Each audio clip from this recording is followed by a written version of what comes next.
Bad news isn't wine. It doesn't improve with age. Colin Powell. When we think about communication, especially in this channel, I make it seem that it's like roses and chocolates. But the truth is, sometimes you have to communicate ideas that you don't want to share with the world. Like if you're a doctor and you have to tell the worst to your patients, or if you're a supervisor and you have to fire employees because times are getting tough. How do we have those conversations in a way that still makes sure that we leave people with the humanity and dignity that they deserve? Which is exactly why in this week's episode of MasterTalk, I'm going to shine light into the darkness. And I'm going to teach you exactly how to communicate bad news. So let's get into it. Number one, use empathy to communicate bad news in a concise and firm way. A few years ago, when I was the head of my competition program, actually, it was a long time ago, I had to reject hundreds of people every year because 300 to 400 people would apply and I could only take 70, which means I would have to have one-on-one conversations with everybody saying, hey, you didn't make the team. But of course, I was young at that point and I was really immature. So it was really hard for me to handle those conversations. I remember one conversations in particular that went really, really badly. I told them, hey, you're not going to make the team this year. And then she said, well, why? And I thought she wanted feedback. So I said, well, you actually messed up at A, B, C, D, E, F, and that's why you're not on the team. And I said it with a smile and she started crying in front of me. And I got into a lot of trouble and I had to apologize after. So I learned a very valuable lesson that day. Thankfully, I learned all this early in my life about how not to be a poor leader, which is when we communicate bad news, we need to remind the person we're speaking to that this is not a debate, but rather a decision, right? It's not a debate, it's a decision. And this is just the truth. So what you want to do in those situations is you want to just say what the bad news is and give them space to communicate, but you don't want to extend the conversation too long or else you'll run into problems like I did by giving them feedback that they didn't necessarily want. I think the key is more around you just take the time to listen to their concerns, but you make sure in the way that you're conveying your ideas to be firm, concise, and explain what the next steps are for that individual. Number two, use lower vocal tones to communicate bad news. This is why I'm actually terrible at it, or I used to be anyways, because I'm super enthusiastic whenever I share an idea. Like you see in all my other videos, MasterTalk, that's the way that I am. I'm positive, I'm enthusiastic.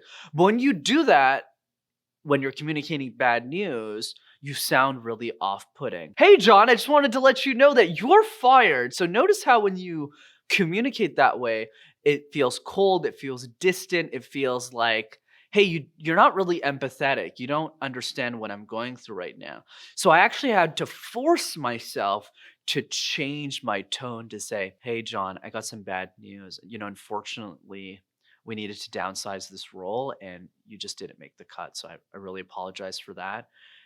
And, we're going to help you. Here's some tools to support you, but this is the next step moving forward. So you want to make sure that when we're communicating bad news, if the person we're speaking with elevates their tone or becomes very emotional, we need to keep the same tone to remind them that this is a decision, not a debate.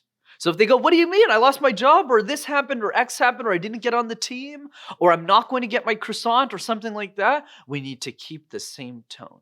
Because if we start to elevate our tone, we're going to lose control of the situation that we need to control the frame in. So that's another piece. Lower your vocal tones to match the bad news, but do not let the emotions of the other person dictate how you respond to them. So part of the game is doing the low vocal tones up front, but the other big piece of the game is maintaining it throughout the whole conversation until it's over. Number three, reflect on all of the bad news that you will share throughout your career and ask yourself if that's even worth the cost. This is more life advice, but I hope you take it well, in the sense that I would never be a doctor. And the reason is because I'm not emotionally ready to be one. because it's so hard. You spend 10 years to go through medical school, and then you have to spend a lot of your day telling people that they have a disease or that something's wrong with them or that there's risk. But that's your job. It's part of your profession. And some people can stomach that really well, and others, unfortunately, like me, just can't. So, what's the answer? The answer is don't become a doctor. I know that's simple, but really open your mind to the bad news that you'll be delivering in the future and ask yourself, hey, do I actually want to work in this role if I need to deliver this bad news down the line? So you can save yourself a lot of anxiety and stress just by not doing the job. I'll give you an example that I actually don't talk a lot about on the channel, but I will for the context of this video, about how I say no a lot. There's a lot of people say, "Hey, Brendan, can I pick your brain for 25 minutes? Hey, Brendan, can you come on my podcast? I have like 3 listeners, but can you be my first guest? Oh, hey, Brendan, I'm giving this speaking engagement. I don't have the money to pay you, but can you come for free?" And it's really hard for me to say no to most of those opportunities, because if my goal is to impact millions of people's lives, I need to make decisions that allow me to focus to get to that number, or else I won't impact that many people. So for example, for an hour that I could be spending on somebody's podcast, let's say 30 listeners, I could get on a podcast with 30,000 listeners. So it's about how do we leverage our time effectively? And it's tough for me to say no because I want to say yes to everybody. But of course, as the brand grows, I need to start saying no to more things. But I know that ahead of time. Okay, that is the risk of being a thought leader. If I want to impact this many people's lives, that I need to come to an understanding that this is the cost to play the game. So I'm ready to say no to 10,000 people just so I can say yes to the right opportunities to make myself successful. And I hope they understand, even if I know some of them will be frustrated at the end of the day. And that's the key. You also need to do that with your own profession. Think 10 years out, 20 years out. What type of bad news would you have to deliver if you stayed in this job for the next 10 to 20? And ask yourself if it's even worth the hassle. And many times it won't be, and other times it will, but having that reflection ahead of time will really help you make better decisions in the long run.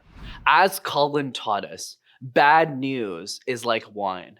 It doesn't age well, so get it over with. And that's really the key. We need to be able to communicate our ideas in a way that's succinct, effective, and gets the point across. And at the end of the day, the goal is not for people to like us, because or else we won't be successful at communicating bad news. The goal is we want to achieve people's respect, where people say, you know what, I don't like this decision, but I respect the way that you conducted yourself today. So I really appreciate that. And that's really the goal we should all strive for. One other piece too, before we close today's video, I know that for some of you, this video might have been really sad and depressing. So I've actually asked my creative director to brighten up your day with the following video. So I hope you enjoy.